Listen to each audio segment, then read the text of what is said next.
வங்கக்கடலில் நிலை கொண்டுள்ள ஆழ்ந்த காற்றழுத்த தாழ்வு மண்டலம் இன்று புயலாக வலுப்பெற உள்ள நிலையில் புதுச்சேரியில் இரண்டாவது நாளாக கடல் சீற்றத்துடன் காணப்படுகிறது.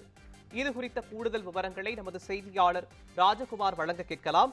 ராஜகுமார், புதுச்சேரியில் கடல் சீற்றமாக இருப்பதால் பாதுகாப்பு படை வீரர்கள் எச்சரிக்கையாக இருப்பதாக தகவல் வெளியாக இருக்கிறது. இது தொடர்பான விவரங்களை பதிவு பண்ணுங்க.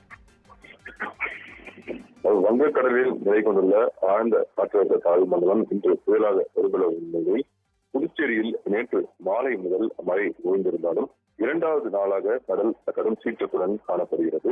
மேலும் புயல் முன்னெச்சரிக்கை நடவடிக்கையாக பேரிடர் மீட்புக் குழுவும் புதுச்சேரியில் தயார் நிலையில் இருக்கிறது. அது குறிப்பாக புதுச்சேரி பொறுத்தவரை நேற்று மாலை முதல் மழை ஓய்ந்திருக்கிறது.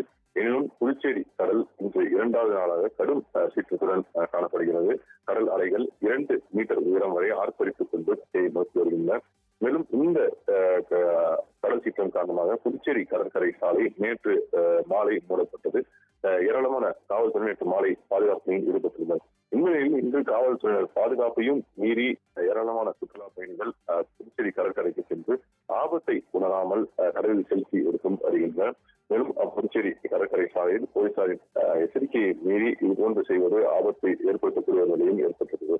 எனவே புதுச்சேரி துறைமுகத்தில் 3ஆம் எண் புயல் எச்சரிக்கை கொண்டும் உயர்த்தப்பட்டுள்ள நிலையில் இன்று 4வது நாளாக மீனவர்கள் யாரும் கடலுக்கு மீன் பிடிக்க செல்லவில்லை. அனைவருமே பாதுகாப்பான இடங்களில் தங்களது படப்புகளை நிறுத்தியிருக்கின்றனர். மேலும் தேங்காய்க்கு மீன்பிடி துறைமுகத்திலும் 100க்கும் மேற்பட்ட படகுகள் பாதுகாப்பாக நிறுத்தி வைக்கப்பட்டிருக்கிறது.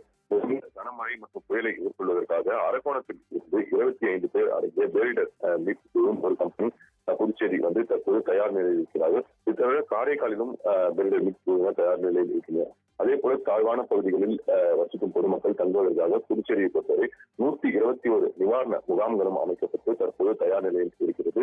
மேலும் இந்த கனமழை எச்சரிக்கையை தொடர்ந்து புதுச்சேரி மற்றும் காரைக்காலில் இன்று இரண்டாவது நாளாக பள்ளி மற்றும் கல்லூரிகளுக்கு விடுமுறையும் அறிவிக்கப்பட்டிருக்கிறது. புதுச்சேரியில் தற்போது இந்த மழை என்பது ஓய்ந்திருந்தாலும் இந்த புயல் என்பது புதுச்சேரி அருகே கடக்கும் என தெரிவிக்கப்பட்டிருக்கிறது.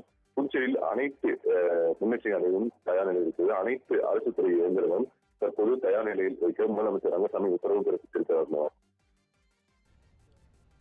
வங்கக்கடலில் நிலை கொண்டுள்ள ஆழ்ந்த காற்றழுத்த தாழ்வு மண்டலம் இன்று புயலாக வலுப்பெற உள்ள நிலையில் புதுச்சேரியில் இரண்டாவது நாளாக கடல் சீற்றத்துடன் காணப்படுவது குறித்தும் முன்னெச்சரிக்கை நடவடிக்கையாக பாதுகாப்பு வீரர்கள் ஈடுபட்டிருப்பது தொடர்பான விவரங்களையும் வழங்கியதற்கு நன்றி ராஜகுமார்.